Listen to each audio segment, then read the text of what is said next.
Professor Emerentia Du Plessis.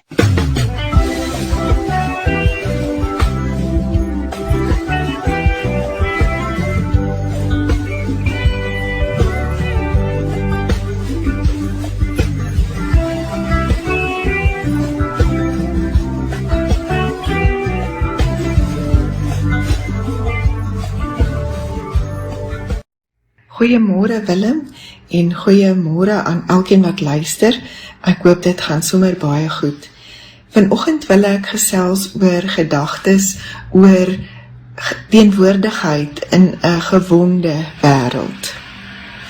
En hierdie idee het ek gekry nadat ek na 'n praatjie geluister het van 'n man met die naam James Findlay, en hy het in 'n YouTube video vir die Center of Action and Contemplation het hy gepraat oor the prophetic path.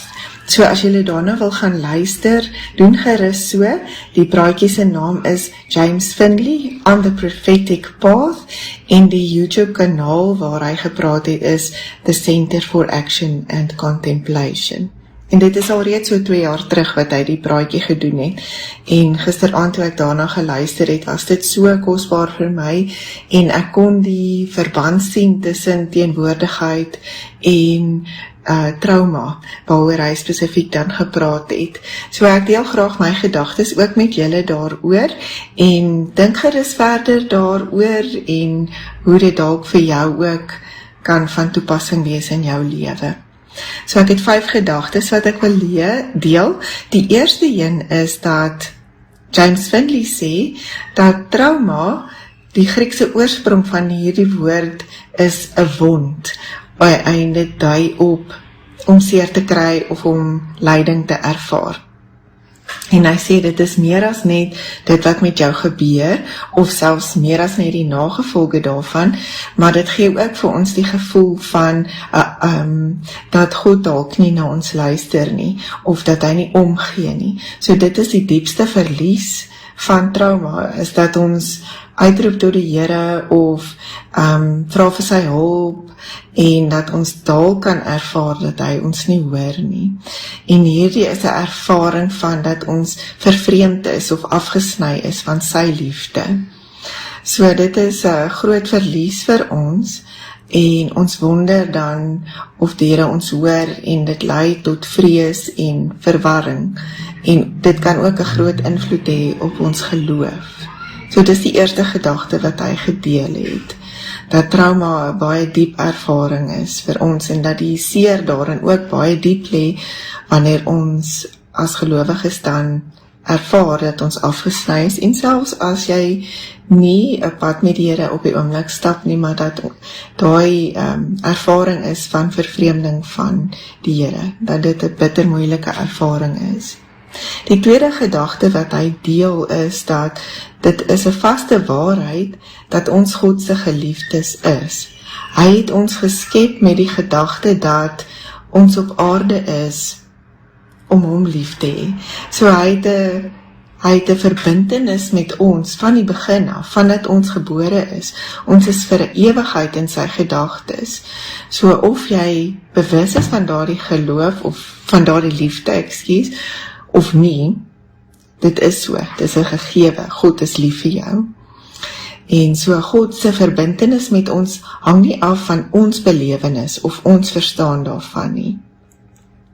So wanneer ons te midde is in hierdie ervaring van trauma, is dit so, dat al voel ons dit nie, of al sien ons dit nie, God is daar met ons, en hy is lief vir ons. Die derde gedagte is, so wanneer ons hierdie afsny gevoel het van God af, of 'n vervreemding van God af, is dit dan 'n goeie idee om dit vir hom te sê. En daarom is 'n daaglikse ontmoeting met God baie waardevol. En hierdie daaglikse ontmoeting in terme van teenwoordigheid, en wat James Findlay gesê het, is hierdie ontmoeting se doel is om dan weer gegrond te raak in 'n baie eenvoudige en 'n doelbewuste praktyk. 'n Stil daaglikse ontmoeting sonder dat ons 'n agenda het. Van ek moet bid hieroor, of ek moet vra hiervoor, om regtig net in God se teenwoordigheid te sit vir 'n paar oomblikke, waarin ons onsself oopmaak vir God se liefde of sy teenwoordigheid, om net vir hom te sê, Here, hier is ek, dit is wat ek op die oomblik ervaar, en ek maak myself oop vir u liefde, of vir u teenwoordigheid. En dalk gaan jy nou nie in die eerste dag, of die eerste oomblik 'n verskil ervaar nie, maar as jy aanhou met hierdie ontmoeting, hierdie daaglikse ontmoeting, dan gaan God tot jou nader. Hy beloof dit in sy woord, en ek het dit ook al self ervaar, dat wanneer ek net stil word en sê, Here, ek kan nou eintlik nie met u praat hieroor nie, of ek het nie woorde nie, of ek voel dalk dat u my nie op die oomblik gaan hoor nie, maar hier is ek, en ek vertrou dat u my raak sien, en hier is ek. So, net sommer stil sit in die Here se teenwoordigheid en voel wat binne jou gebeur. Miskien voel jy dan daai blokkade binne jouself, of die seer binne jouself, of die vreugde wat hy bring deur sy teenwoordigheid. So weer net die eerste punt, dat as ons trauma ervaar ons hierdie afsnyding, en ons kan weet, ons is God se geliefdes, en dan hierdie daaglikse praktyk van net stil word by die Here. Dit kan gebed ook wees, skriflesing, of jou manier van stil word by die Here. En dan die vierde punt is dat deur hierdie stil word by die Here, deur hierdie praktyk, bring God genesing vir ons trauma.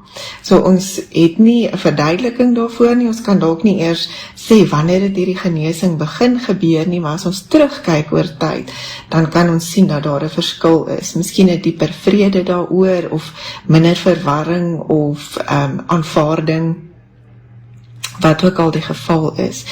En hierdie genesing bring dan 'n sirkelproses tot gevolg. Dit is die vierde punt.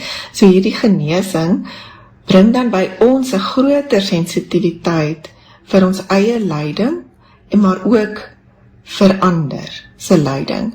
So dit help ons om nie weg te probeer trek van ons eie lyding en van ander se lyding nie. Ons kan op 'n rustiger manier daarmee deel. Ons kan daarmee kontak maak. So hierdie geestelike pad neem ons nie weg uit die wêreld van trauma en van seer kry nie, maar dit maak ons eintlik meer teenwoordig en meer deernisvol by ons eie seer en by die van ander se seer. En dit is 'n wonderlike ervaring, is dat ons weer 'n sagte hart ontwikkel en 'n geloofhart, en ons sien ons eie seer raak, meer raak, en kan meer kontak daarmee maak, maar ook die van ander. En dan die laaste punt is dat deur hierdie proses van stil word by die Here, oop wees vir sy liefde, hierdie genesingsproses ervaar, word ons dan 'n genesende teenwoordigheid in 'n gewonde wêreld. So deur telkens weer uit hierdie diepte te leef, raak ons die seerplekke van onsself en ander aan met liefde, en ons dra dan by tot genesing in onsself, in verhouding met ander en met die wêreld. Dink net hoe 'n wonderlike genesingsproses hierdie kan wees. En as jy twyfel daaroor of dit dalk sal werk of nie werk nie, kan ek uit eie ervaring getuig dat dit wel 'n verskil maak, dat ek meer vrede ervaar, dat ek meer voel die Here het my vergewe, en dat ek meer oop is vir sy woord en vir sy teenwoordigheid, en dat ek ook 'n groter sensitiwiteit ontwikkel om ander se seer raak te sien en dit voor die Here dan te bring. So ek wens vir jou 'n baie wonderlike week vol teenwoordigheid van die Here, en ek wens ook vir jou dat jy dit sal kan meer en meer regkry om net in stil oomblikke in sy teenwoordigheid te sit en oop te wees vir sy liefde. Al ervaar jy dit nie in jou hart dadelik nie, maar dat jy aanhou met so 'n praktyk waar jy uit diep bewustheid van die Here sal leef en aanhou jouself herinner daaraan om dit te doen, en ek prys sommer die Here al klaar vir die verskil wat dit maak in jou lewe. Ek hoop jy het 'n heerlike dag en 'n heerlike week. Groete tot volgende keer.